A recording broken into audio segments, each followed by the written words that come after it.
Hello friends, welcome back to my channel. आज मैं आपको कुछ 2 to 4 वर्ड्स की सेंटेंसेस सिखाऊंगी जिससे आप थोड़ी बहुत इंग्लिश बोलना स्टार्ट कर लें। स्टॉप हिम और हर, उसे रोको। स्टॉप हियर, यहाँ रुको। स्टैंड अप, खड़े हो जाओ। सिट डाउन, बैठ जाओ। लिसन, सुनो। स्पीक, बोलो। गेट आउट, बाहर निकल जाओ। वेट हियर, यहाँ प्रतीक्षा करो। गेट अवे, दूर हो जाओ।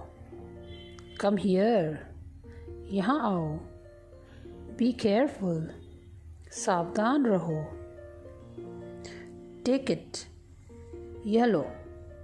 शट द डोर, दरवाज़ा बंद करो। कम नियर, समीप आओ। गेट रेडी, तैयार हो जाओ। वेट आउटसाइड, बाहर प्रतीक्षा करो। गो स्ट्रेट, सीधे जाओ। गो अप, ऊपर जाओ। गो डाउन, नीचे जाओ। क्लीन नाइसली, ठीक तरह से साफ करो। गेट ऑफ, उतर जाओ।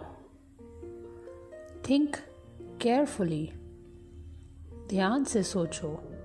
बी रेडी, तैयार रहो।